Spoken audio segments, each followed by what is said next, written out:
deworming in their childhood than group 3. So for a couple years in their childhood, they were healthier. How does that affect your life in the long run? And we hired a big survey team to go follow the original sample wherever they moved. That was like one of the big challenges we faced. And the reason why this is an issue is in many parts of the world, including in East Africa, young people move. So how many of you grew up in Berkeley?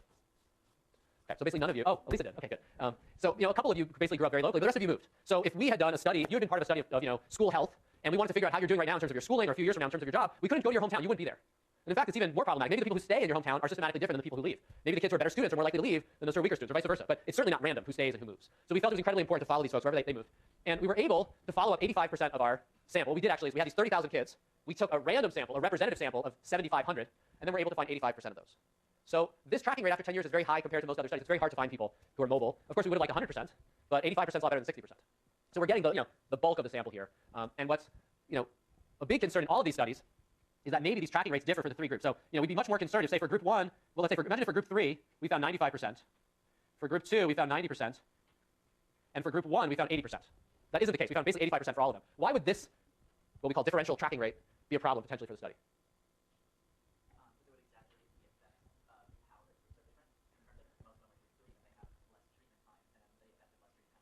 Yeah, so to some extent, if people in the different groups differ, and we're just finding a different slice of the population in the groups, we're going to get this kind of misleading picture of what's going on. More extreme cases, what if in group 3 we found everybody? Imagine if in group 3 everybody stayed at home on the farm, and we found all of them, 100% of them. They were all just at home on the farm.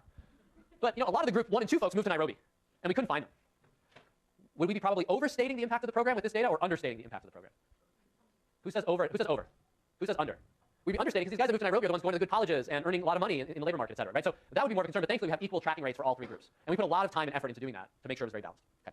Okay, this is a map. It's a little bit hard to read all of these. The red circle is the original study area in Busia, Kenya. This is Nairobi. The percentages you see here are the percent of people who have lived in one of these locations for at least 4 months. People move around a lot, adolescents and young adults. What the number here is 21%. 21% of our sample, almost a quarter of our sample, have lived for at least 4 months, a decent stretch of time in Nairobi, 10 years later. Another 8% have lived in Mombasa. Actually, let's join Mombasa and the coast, this other region. About 15% have lived in Mombasa or the coast. So again, people are very mobile. 11% have, 11 plus 1, around 12% have crossed the border into Uganda. So people have moved to a lot of different places. So we have to send our survey teams basically all over East Africa in order to find these folks. And these numbers, can anybody think of why these numbers don't add up to 100? They add up to much more than 100. People live in multiple places. And this is, have you ever lived in that place? So someone who moved 3 or 4 times would kind of show up in various locations.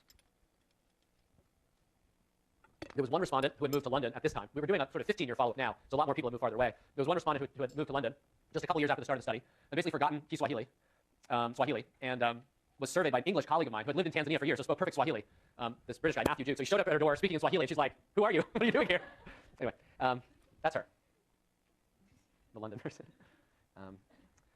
Okay, so what do we find? I'm going to just give you the summary and just show you kind of one figure that summarizes the results. What do we find 10 years later? Kids in the treatment group were in school for more time, for about a third of the year, by 10 years later. So that's really good. Some of that is due to less dropping out.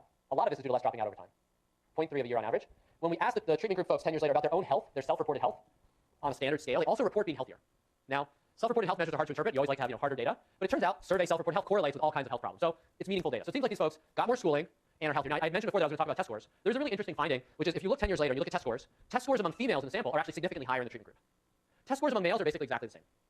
And it's a little bit unclear why. There's some theory, economic theory around human capital that could potentially help explain why, which is the following. Imagine that there's 2 types of activities you could do with your time and your energy. One that's more, and this is the term that's used by some of the economists, brawn-based, and some that are more brain-based.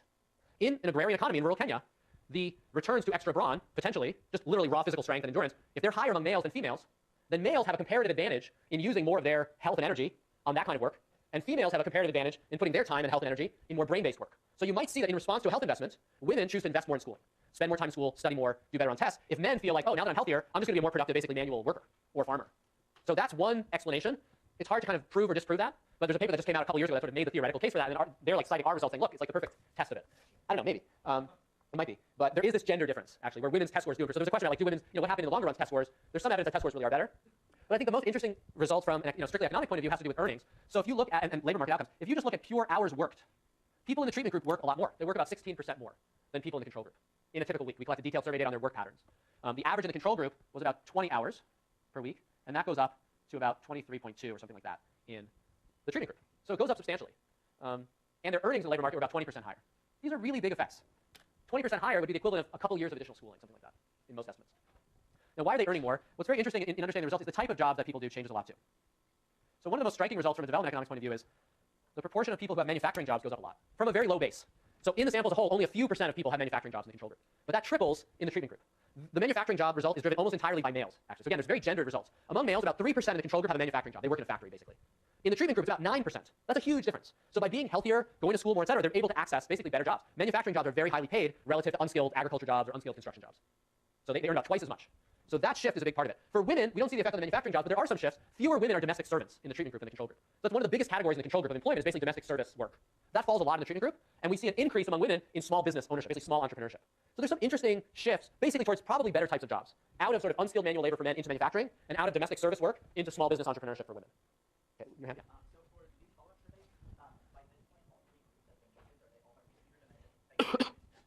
No. Let me go back to the slide. So the way we're talking about here is group 1 and 2 are considered treatment. That's right. And group 3 is considered control. Now, you're right. Group 3 had started getting deworming. But there were 2 to 3 years in childhood where the treatment group was getting deworming, where the control group wasn't here. So there's a significant enough delay that the effects were considered. Apparently so, right, exactly. So even though it was only basically a delay of 2 or 3 years, there are very big differences in how they do later on. That was one of the questions we had. Like, for instance, if once you get deworming, there's just very rapid like catch up, and you catch up with people that have been getting deworming for a long time, then you wouldn't see these effects. You'd be like, okay, group 3 got phased in, now they're healthy, they very rapidly catch up, we don't see these lingering effects. This suggests that every additional year of being sick in childhood has a penalty in the labor market. Yeah.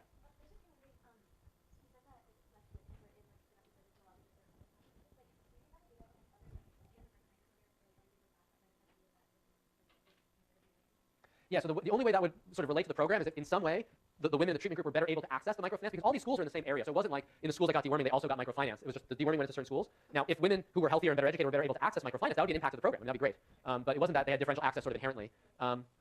There was another hand, yeah. Yeah, it's really interesting. We've been trying to understand that the manufacturing jobs are well paid. They're very intense jobs. So as part of our survey, we collected very detailed data on work hours across different types of jobs. And manufacturing jobs, on average, people work like 53 or 54 hours a week. And there are almost no unions in these factories. People work really hard. If you're absent, you get fired. Like it's not, this isn't like these aren't cushy jobs. People are working really hard in some of these factory jobs. So that's a case where actually being healthier and stronger and being able to like show up regularly because you're healthier could make a big difference. That's one possibility. Is that basically these health gains and nutritional gains allow people to access pretty arduous work. Whereas, for instance, like the casual labor jobs, there's fewer men doing casual labor jobs. A lot of the casual labor jobs are like spot labor. Like, you're basically unskilled labor that's brought to a construction site for a couple days on a very temporary basis. And so if you are sick, you just kind of like go home. You don't really lose a job. You just don't show up for a couple days. So like the stakes are lower in some sense if you are sick. Whereas the manufacturing job, once you get one, you really want to keep it because it pays really well. I think education has to play some role. The only issue is we really don't find the test score gains among the males. And so there isn't as clear a channel. Like, we can't really show that the males have greater skill in any way we can measure on our tests. That said, spending more time in school may give you a range of skills that you don't measure on tests. Being in school socializes you and teaches you other sorts of behaviors potentially. So the schooling probably plays a role, but that's speculation really on our part, I would say. Yeah. Let me show you the distribution of earnings. So we've done here what labor economists always do, and we focus on log earnings. And these are earnings for people that have like basically wage earning jobs. Different people have different types of employment. The blue line, the blue dashed line is the treatment group. So this is treatment here. And the red one is control. So treatment basically is group 1 and group 2, and control is group 3.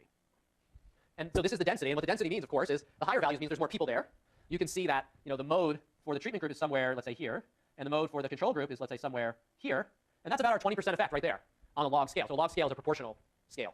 So this is it looks a little larger. Let's say it's 20 to 30% effect sort of in terms of mode, but taking the average of the whole distribution is at a 20% effect. One of the things that's interesting when you look at the distribution is it really does look like the whole distribution pretty much shifted to the right. It is only like one piece of the distribution did. There's really more mass at the very high earning jobs in the treatment groups. There's less mass at most of the low earning jobs, maybe unless you get to the very, very tail. So kind of across the board in the treatment group, people look more productive.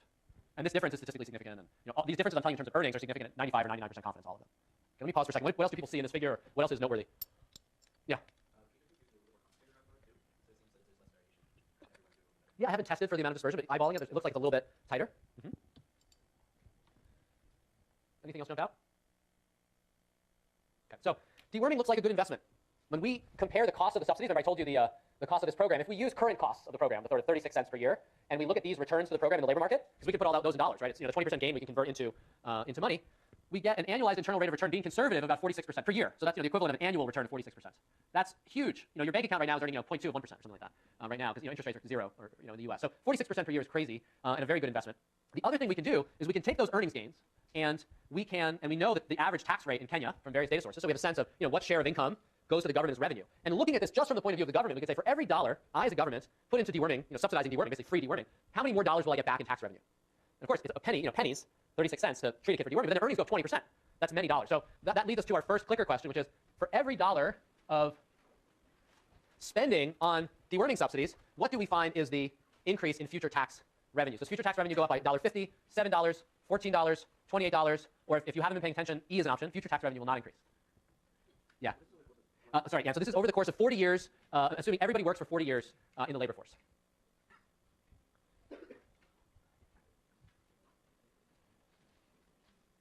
And I should say that the tax rate, the overall tax rate in Kenya is about 15%. So about 15% of the earnings gain would go back to the government in taxes, roughly, something like that.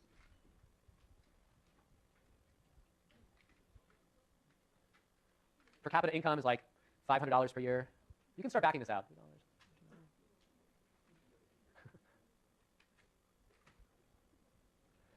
Okay, hold on, let me see how many folks have. It's another like 5 seconds here.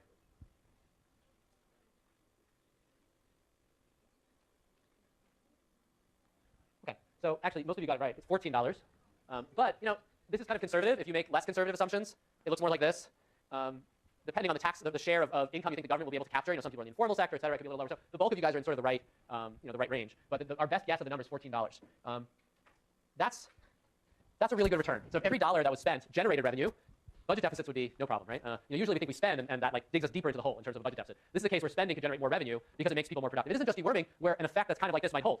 Any sort of investment by the government that makes people more productive, increases their earnings, which can then be taxed, would have a similar flavor. Now, it might be the case that you don't earn more back in revenue than you put in. There may still be a net cost to the government, but any increased revenue would kind of reduce the cost to the government. So there could be plenty of health or education or nutrition policies that actually don't look as bad in the long run in terms of their public finance implications as they do in the short run because they increase future revenue.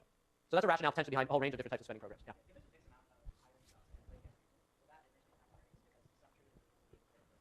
Yeah, so that's a great question. For us, since we're a relatively small program, when you look at Kenya as a whole, then you might say, well, those effects don't really apply to us because there's, you know, Nairobi's a big city, a couple thousand more people get deworming, it's not going to affect the labor market in Nairobi. But maybe if millions of kids got deworming, you know, it would. We don't know the answer to that question for sure. The answer to that question relies on how physical capital investment, basically the investments that go together with greater worker skill, how they respond to the fact that the population is better educated. So for instance, if the population as a whole is better educated, healthier, et cetera, and that makes foreign investors more likely to invest in Kenya and set up jobs, or local investors set up jobs, then everybody can be more productive. If capital is fixed or land is fixed, if there's some sort of factor that workers need to combine with in the production function in order to be productive, then the gains to a nationwide program wouldn't look as large as our gains. I think that's your point. Yeah.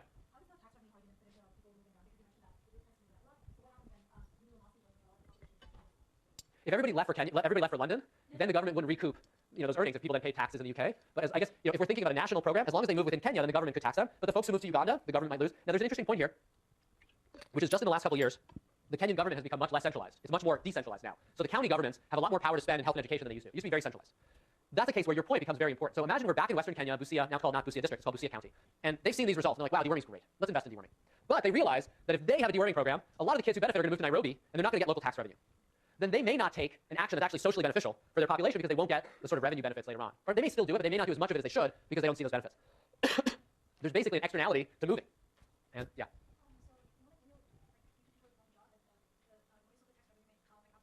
Yeah.